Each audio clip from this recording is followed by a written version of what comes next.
Ito na po yung aking finished product ng aking homemade chopsy. Gamit lang yan yung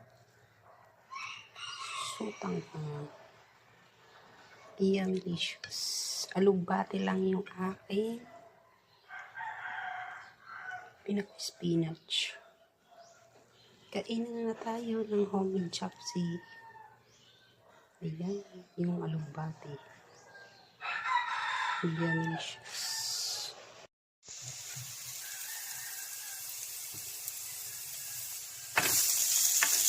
Dito na tayo ng sibuyas.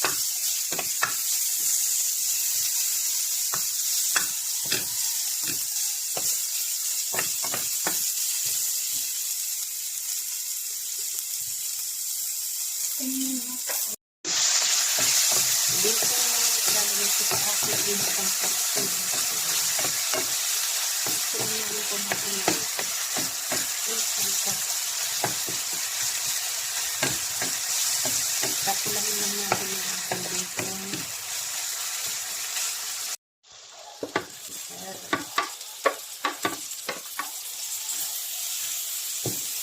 Sinagyan ko naman ng soft ang paper ng aking bacon. Dapat hindi.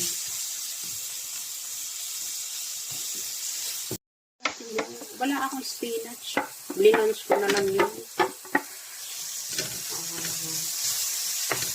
Alugbati yung pula. Alugbati pula. Ayan yung aking sugar. Brown sugar. Saka yung isang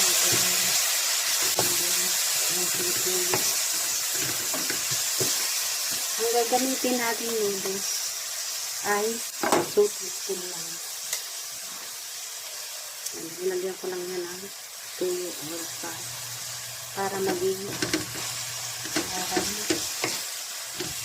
chopsy noodles.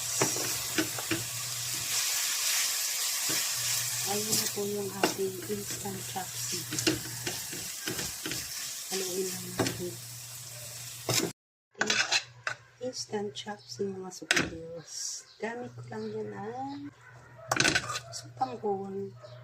Wala akong spinach, ginamit ko alugbati, blinange ko lang. Yan na, super yumlicious ang aming chopsy.